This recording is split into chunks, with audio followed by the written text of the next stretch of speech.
사무엘하 10장입니다. 그 후에 암몬 자손의 왕이 죽고 그의 아들 하눈이 대신하여 왕이 되니 다윗이 이르되 내가 나하스의 아들 하눈에게 은총을 베풀되 그의 아버지가 내게 은총을 베푼 것 같이 하리라 하고 다윗이 그의 신하들을 보내 그의 아버지를 조상하라 하니라. 다윗의 신하들이 암몬 자손의 땅에 이르매 암몬 자손의 관리들이 그들의 주 하눈에게 말하되 왕은 다윗이 조객을 당신에게 보낸 것이 왕의 아버지를 공경함인 줄로 여기시나이까? 다윗이 그의 신하들을 당신에게 보내 이 성을 엿보고 탐지하여 함락시키고자 함이 아니니까 하니, 이에 하눈이 다윗의 신하들을 잡아 그들의 수염 절반을 깎고 그들의 의복의 중동 볼기까지 자르고 돌려보내매 사람들이 이 일을 다윗에게 알리니라. 그 사람들이 크게 부끄러워함으로 왕이 그들을 맞으러 보내 이르기를 너희는 수염이 자라기까지 여리고에서 머물다가 돌아오라 하니라.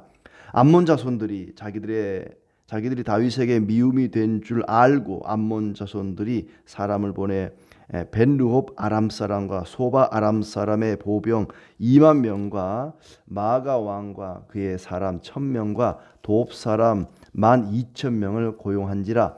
다윗이 듣고 요압과 용사의 온 무리를 보내매 암몬 자손은 나와서 성문 어귀에 진을 쳤고 소바와 르홉 아람 사람과 돕과 마가 사람들은 따로 들에 있더라. 요압이 자기와 맞서 앞뒤에 친 적진을 보고 이스라엘의 선발한 자 중에서 또 엄선하여 아람 사람과 싸우려고 진치고 그 백성의 남은 자를 그 아우 아비새의 수하에 맡겨 암몬 자손과 싸우려고 진치게 하고 이르되 만일 아람 사람이 나보다 강하면 네가 나를 돕고 만일 암몬 자손이 너보다 강하면 내가 가서 너를 도우리라. 너는 담대하라. 우리가 우리 백성과 우리 하나님의 성읍들을 위하여 담대히 하자. 여호와께서 선히 여기시는 대로 행하시길 원하노라 하고 요압과 그와 함께한 백성이 아람 사람을 대항하여 싸우려고 나아가니 그들이 그 앞에서 도망하고 암몬 자손은 아람 사람이 도망함을 보고 그들도 아비새 앞에서 도망하여 성읍으로 들어간지라.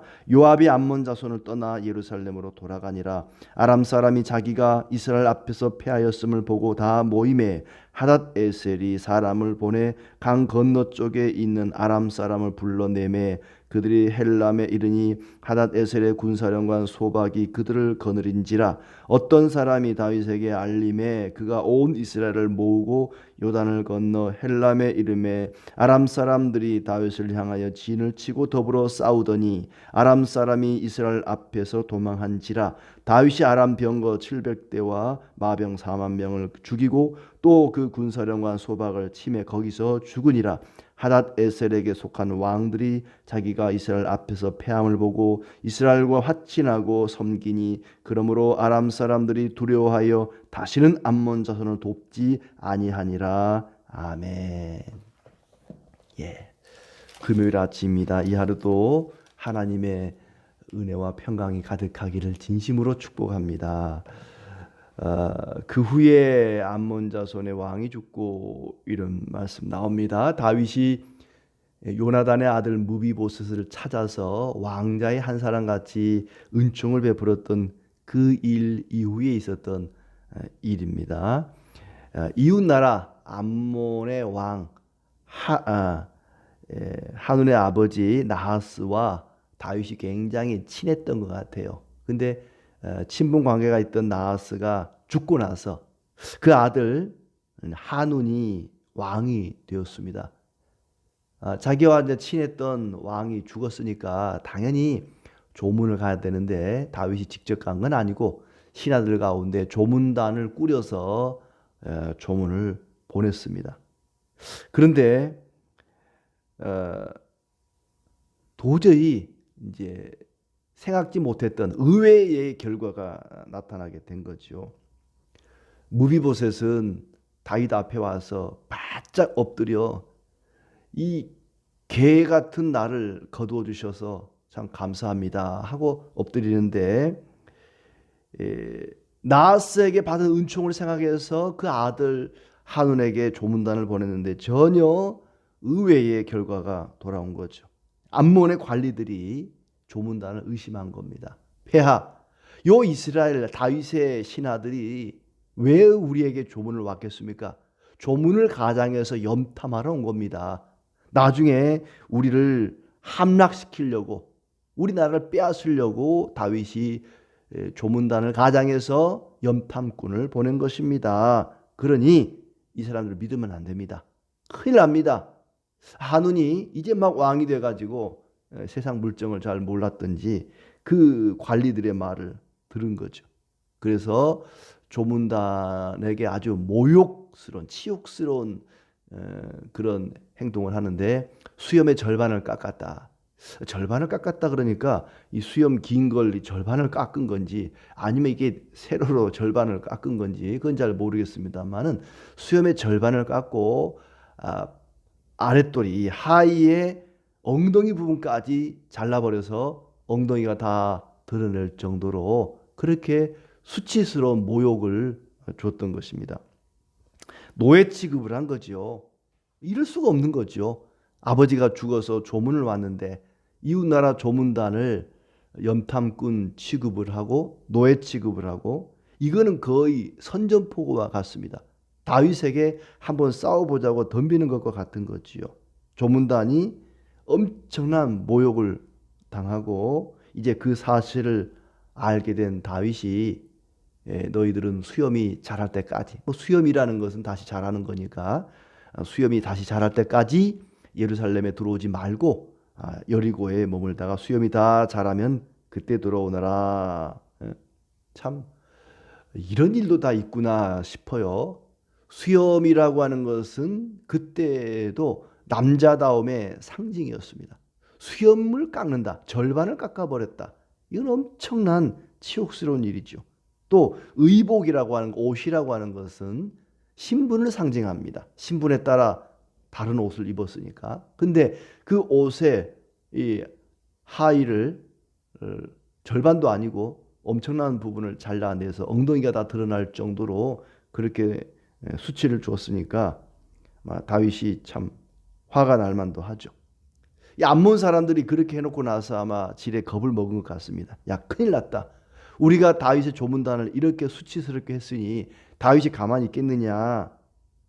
지레 겁을 먹고 군대를 일으켜 먼저 선제 공격에 나섭니다. 근데 암몬 자손들이 자기들만 군대를 꾸려서 나선 것이 아니라 이웃나라 아람 사람들을 주축으로 용병을 모집해서 돈을 주고 군인들을 사서 함께 동참을 시키죠.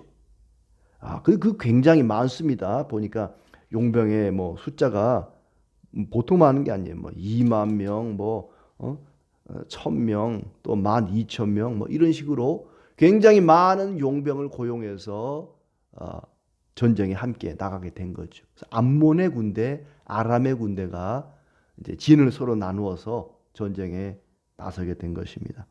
그러자 다윗도 요압 장군이 이끄는 군사를 내보내게 됩니다. 다윗이 화가 나서 이런 썩을 놈들이 있나 하고 직접 나선 것이 아니라 요압을 보내서 전쟁에 임하게 했죠. 다른 때는 보통 이제 직접 나서고 그 다음에 2차 전쟁 때는 다윗이 직접 나섭니다만은 이때는 요압 장군을 통해서 내보냅니다. 요압이 군대 장관인데 자기 동생 아비새에게 한 부대를 맡겨서 이 암몬과 싸우게 하고 요압은 이제 용병으로 왔던 아람 사람들과 맞붙게 된 것입니다. 그래서 요압이 아비새에게 내가 불리하거든 네가 와서 나를 도와주고 네가 불리하거든 내가 너를 가서 도와주마. 서로 협력을 하기로 하고 돕기로 하고 담대하라 용기를 심어주고 이제 전쟁터에 나서게 되죠. 11절에 만일 아람 사람이 나보다 강하면 네가 나를 돕고 만일 암몬 자손이 너보다 강하면 내가 가서 너를 도우리라. 너는 담대하라. 우리가 우리의 백성과 우리 하나님의 성읍들을 위하여 담대히 하자. 담대하라. 담대하자. 우리 성도들의 삶의 자세는 항상 담대해야 됩니다. 담대하게 싸우자. 뭐 죽을 때 죽더라도 우리가 담대하게 싸우자. 그리고 요압이 싸우러 나가서 아람 사람들이 도망을 갑니다. 아람 사람들이 도망가는 걸 보고는 아비새와 맞섰던 암몬 사람들도 성읍 안으로 쏙 다 들어가 버렸다. 그러니까 아람 사람, 용병으로 왔던 아람 사람이 요압과 싸우다가 패하게 되니까 그걸 지켜보고 있던 암몬 사람들, 아비새와 맞서 있던 암몬 사람들도 자기네 성읍으로 다 도망가고 말았다. 그리고 요압도 예루살렘으로 돌아왔다는 거죠. 용병이라고 하는 게 돈을 받고 전쟁터 나온 사람 아닙니까? 생각해 보세요. 아무리 돈이 좋아도 목숨보다 좋을 수 있겠습니까? 목숨보다 귀할 수 있겠습니까? 그러니까 이 아람 사람들은 돈을 받고 용병으로 왔기 때문에 야, 내가 죽게 생겼다. 그건 돈이고 뭐고 필요 없는 겁니다. 다 도망갈 수밖에 없죠. 요압과 아람 사람들이 맞서 싸우는데 아람 사람들이 다 용병들이란 말이죠. 그러다 보니까는 이게 돈이 문제냐, 걸음아 날 살려라 하고 전부 도망을 간 거예요. 그걸 보고 이제 본래의 전쟁을 시작했던 이 암몬 사람들도 야, 큰일 났다 하고 전부 자기 집으로 돌아가 버렸다는 것이죠. 그걸로 끝이 아니라 전쟁에 패한 이제 아람 사람들이 다시 모이게 됩니다. 그리고 이제 강 건너쪽에 있는 아람 사람까지 같이 동원하게 되어서 2차 전투가 벌어지게 됩니다. 야, 우리가 자존심이 있지 이대로 물러설 수는 없다. 그리고 다시 2차 전투를 이제 일으키는데 그때는 다윗이 직접 나서게 됩니다. 17절 어떤 사람이 다윗에게 알림해 그가 온 이스라엘을 모으고 요단을 건너 헬람에 이름에 아람 사람들이 다윗을 향하여 진을 치고 더불어 싸우더니 역시 다윗이 승리를 했다. 그리고 그때 군사령관이었던 소박을 쳐서 죽였다 하는 것입니다. 그리고 아람 사람이 다시는 암몬 사람들을 돕지 않았다. 이스라엘이 그 근동 팔레스틴 지역을 그 패권을 차지하는 그런 과정입니다. 지나놓고 보니까 모든 것이 하나님의 은혜고 하나님의 섭리였죠. 이스라엘로 하여금 그 지역을 차지하게 하려는 다시는 누구도 넘보지 못하는 강력한 나라를 만들려고 하는 하나님의 계획 가운데 하나가 아니었을까. 조문단을 의심하고 또 수염을 절반을 깎고 또 하의를 엉덩이 부분까지 잘라내고 했던 이런 것들이 그때 당시에는 어떻게 이럴 수 있는가 이렇게 생각할 수 있는데 지나놓고 보면은 그 지역을 차지하게 하려는 하나님의 섭리가 있지 않았을까 하는 거죠. 하나님께서 이스라엘을 부강케 하고 승리케 하려는 그런 계획 가운데 있었던 일들로 보여집니다. 사람이 세상을 살다 보면은 이런 경우가 있습니다. 나는 분명히 좋은 뜻으로 호의를 베풀려고 했는데 상대가 오해를 하는 경우가 있죠. 나는 이 아버지하고 친분 관계 때문에 아들이 왕이 되었지만은 그 아버지를 생각해서 좋은 뜻으로 조문단을 보냈는데 우리를 염탐하러 온 거 아니냐. 우리를 빼앗으려고 점령하려고 미리 염탐 온 거 아니냐. 그리고는 그런 못된 짓들을 했단 말이죠. 참 의외의 결과입니다. 관계가 좋아지려고 보냈는데 그 일로 인하여서 전쟁이 일어나게 된 것입니다. 다윗은 억울하죠. 나는 아무 잘못한 것도 없는데 그저 선한 마음으로 호의를 베푼 것뿐인데 친절을 베푼 것뿐인데 어떻게 이럴 수 있는가 억울할 수 있습니다. 사람이 살다 보면 그럴 때가 있다는 거죠. 나는 그저 좋은 뜻으로 호의를 베푼 건데 오해를 한다. 가끔 그런 경우가 있죠.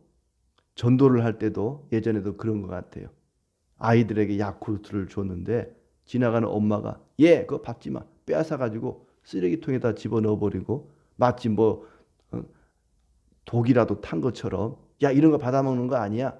그리고 보는 앞에서 그냥 쓰레기통에 집어넣어버리면 굉장히 억울하죠. 나는 그런 뜻이 아니었는데 아마 다윗이 생각할 때도 굉장히 억울했던 것 같아요. 좋은 의미에서 호의를 베푼 것인데 나를 나쁜 사람 취급하고 억울해서 참 많이 속상했을 것 같습니다. 그럴지라도 우리는 호의를 베풀고 친절을 베풀어야 됩니다. 성도는 억울한 일을 당할지라도 오해를 받을지라도 우리가 늘 친절과 호의를 베풀어야겠다는 것이고, 또 하나님의 일은 담대하게, 요압이 아비새에게 담대하자, 뒷일은 하나님께 맡기고 싸움의 승패는 하나님께 맡기고 우리가 담대히 하자. 우리의 삶을 이런 자세로 용기 있게 담대하게 나아가기를 바랍니다. 다윗은 첫 번째 전쟁에서는 요압 장군에게 모든 걸 맡겼습니다마는 두 번째 전투에서는 자기가 직접 나섰습니다. 솔선수범한 것이죠. 앞으로 전진하는 게 아니라 나를 따르라 하는 그런 리더의 모습입니다. 다른 사람에게 지시하기 전에 내가 먼저 본을 보이고 실천하는 사람이었습니다. 에스라가 그랬습니다. 그는 말씀을 연구하여 준행하고 가르쳤습니다. 말씀을 연구해서 자기가 먼저 그 말씀을 실천해 보고 그 말씀을 자기가 준행하고 다른 사람에게도 이렇게 삽시다 저렇게 삽시다 가르쳤죠.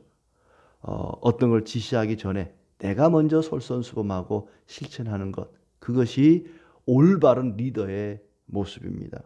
아무튼 그렇게 해서 하나님은 이스라엘에게 큰 승리를 안겨주시고 또 이스라엘에게 이렇게 승승장구한 강한 나라를 만들어 주셨습니다.